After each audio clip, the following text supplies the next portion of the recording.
Hello बच्चों, स्वागत करता हूं आपका अपने चैनल कैटलिस्ट जी पे। आज मैं आपको रासायनिक बल गतिकी के महत्वपूर्ण बहुविकल्पी प्रश्न की बात करूंगा। इसके भाग 2 की बात करूंगा।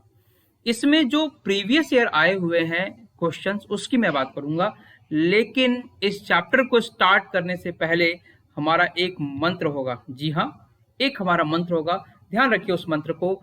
मंत्र ये है, अपने सपनों को सफल बनाने के लिए बातों से नहीं बल्कि रातों से लड़ना पड़ता है।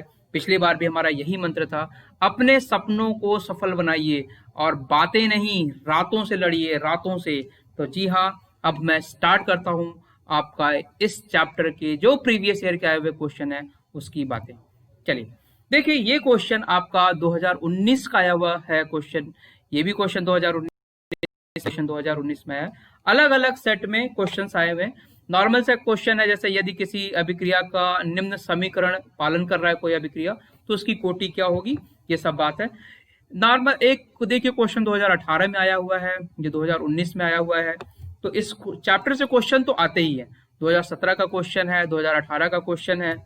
तो इस तरह से आपको इस चैप्टर में मैं प्रीवियस ईयर के चीजों को डिस्कस करूंगा। तो देर नहीं करते हैं, आपका पहला क्वेश्चन मैं यहाँ पे डिस्कस कर रहा हूं। पहला क्वेश्चन देखिए, पहला क्वेश्चन क्या है, कहता है कि अभिक्रिया ए से बी जा रही है, अभिक्रिया की दर अभिकारकों का सांद्रण, अभिक्रिया की दर अभिकारकों का सांद्रण 4 गुना बढ़ाने पर 2 गुना बढ़ जाती है, तो अभिक्रिया की कोटि क्या होगी।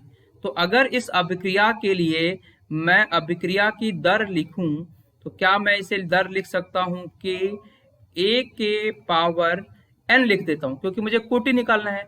यही एन क्या है, यही कोटि है। यही एन क्या है, कोटि है। अब देखिए क्या कह रहा है, कह रहा है सांद्रण 4 गुना करिए, मतलब जो ए की वैल्यू है उसको कितना कर दें, 4 गुना। तो ये 4 कर दें, ये क्या कर दें, 4a कर दें। तो दर कितना हो जाना चाहिए, 2 गुना होना चाहिए। अच्छा एक बात बताइए, अगर मैं इसको 4 गुना करूं और ये भी 4 गुना हो जाए, तो पावर कितनी होनी चाहिए, तो पावर कितनी होनी चाहिए, पावर 1 होना चाहिए।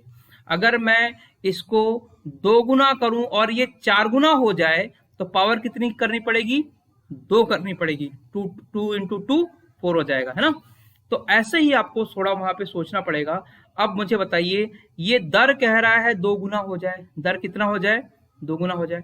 तो कैसे होगा, कैसे होगा, क्या मैं जो n की वैल्यू है, जो पावर है, उसको आधा कर दूं, हाफ कर दूं, मतलब कि 4 का अंडर रूट आ जाएगा, 4 का अंडर रूट में आ जाएगा ना, यही करना पड़ेगा ना। अगर डबल किया, डबल किया तो 16 गुना हो जाएगा, तब ये 16 गुना होना चाहिए।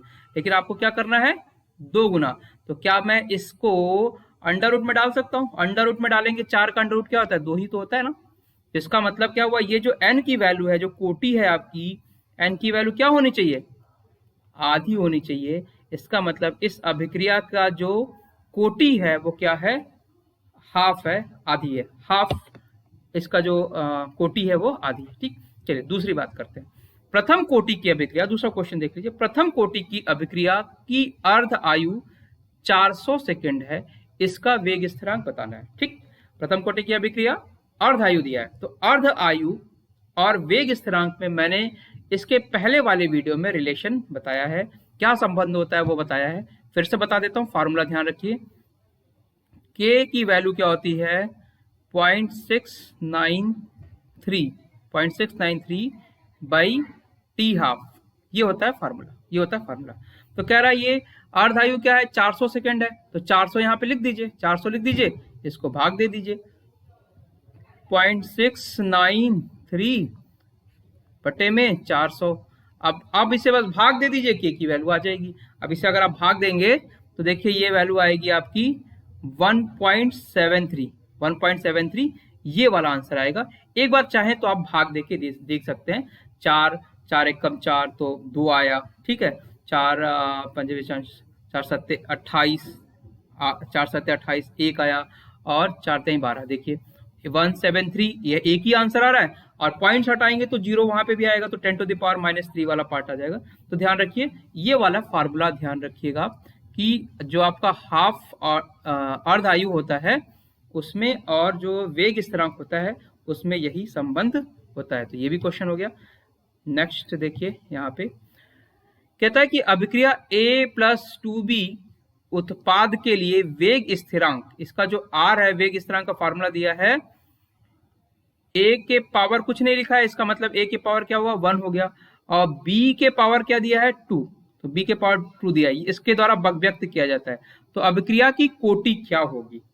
तो भैया कुछ नहीं करना है, अभिक्रिया की कोटि के लिए, अभिक्रिया की कोटि के लिए जो पावर होती है उसको जोड़ दीजिए, जो जोड़ देंगे वही चीज आंसर आ जाएगा। देखिए R की वैल्यू अगर मैं लिखूं तो ये यहाँ पे K भी होना चाहिए, ये स्थिरांक होगा K A B स्क्वायर। तो देखिए A के रिस्पेक्ट में इसकी कोटि क्या है 1 है, क्योंकि इसका ऊपर पावर क्या है 1। B के रिस्पेक्ट में कोटि क्या है 2 है, और टोटल कितना है 3 है। क्या टोटल 3 है? तो इसकी कोटि क्या हो जाएगी 3, 2 1 3, तो इसकी कोटि हो गई 3। अब देखिए नेक्स्ट क्वेश्चन, एक शून्य कोटि की अभिक्रिया A plus B gives C, मतलब A और B रिएक्ट करके C देता है, उसका वेग दर, अब बोल रहा है शून्य कोटि की अभिक्रिया। तो अभी मैंने बताया शून्य कोटि की अभिक्रिया का जो दर है शून्य कोटि का होना चाहिए। तो उसके लिए जो भी आपका सांद्रता होगी, जो भी सांद्रता रिएक्टेंट यानी अभिकर्मक के साइड से होगी, उस सभी पे जो पावर होगी वो 0 होनी चाहिए। वो पावर क्या होनी चाहिए 0 होनी चाहिए। देखिए अगर इस पे पावर 0 कर दूंगा, इस पे पावर 0 कर दूंगा, तो इसके रिस्पेक्ट में कौन सी कोटि की अभिक्रिया हुई 0 की, इसके रिस्पेक्ट में कौन सी कोटि की अभिक्रिया हुई 0 की, और ओवरऑल यानी अगर हम पूरी अभिक्रिया की बात करें तब भी तो कोटि 0 ही होगी। और आपको शून्य कोटि यानी 0 कोटि की अभिक्रिया के बारे में पूछ रहा है, तो ऐसा ऑप्शन देख लीजिए, पहले वाले में दिख रहा है तो पहला ही ऑप्शन हो जाएगा। क्लियर है ये बातें? अभिक्रिया की कोटि में करना कुछ नहीं है, सिर्फ उस जो सांद्रता है उसके ऊपर जो पावर है उसको जोड़ दीजिए, बस इतना ही करना है, छोटा सा कॉन्सेप्ट है। नेक्स्ट क्वेश्चन, यदि कोई अभिक्रिया निम्न समीकरण का पालन करती है तो अभिक्रिया की कोटि क्या होगी? मैंने बताया था कि देखिए शून्य कोटि, प्रथम कोटि, द्वितीय कोटि, यहाँ की तृतीय कोटि वाला कट गया है, तो यहाँ पे मैं लिख देता हूँ डी वाला जो ऑप्शन है तृतीय कोटि, ठीक है, तृतीय कोटि, ठीक।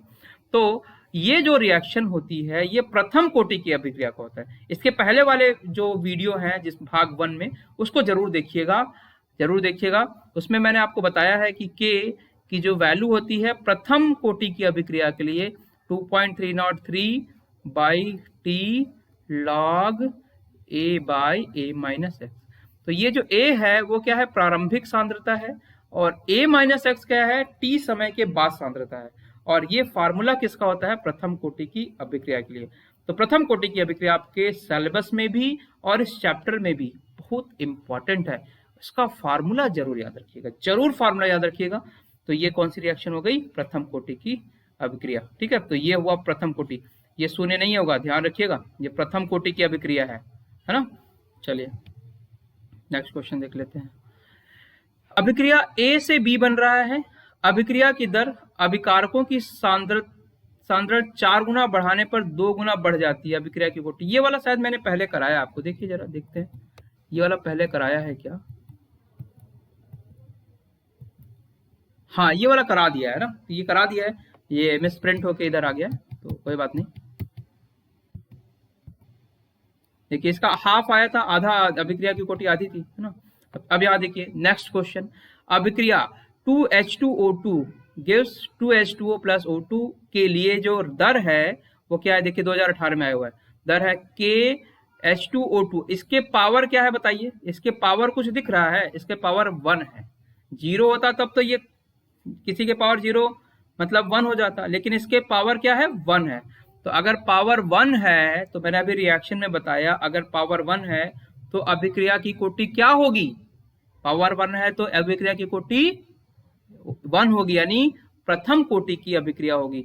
अगर पावर 2 होती तो कौन सी होती, द्वितीय कोटि की अभिक्रिया। पावर 0 होता तो कौन सी होती, 0 कोटि की अभिक्रिया। पावर 3 होती तो क्या होता, तृतीय कोटि की अभिक्रिया, ठीक है। तो होप कि आपको ये चीजें समझ आ गई होंगी।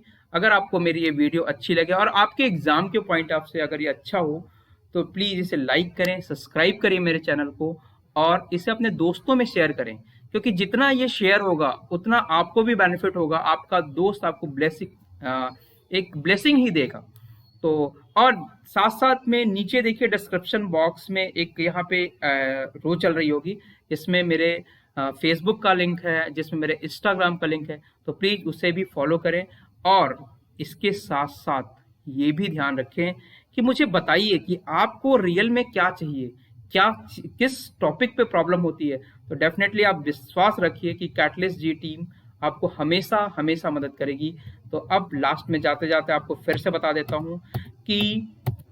देता हूँ, पहला मंत्र आप हमेशा ध्यान रखिए कि अपने सपने को सफल बनाने के लिए बातों से नहीं बल्कि रातों से लड़िए। प्लीज बातों से नहीं, रातों से लड़िए, मेहनत करिए और सिर्फ मेहनत करिए। Thank you for watching.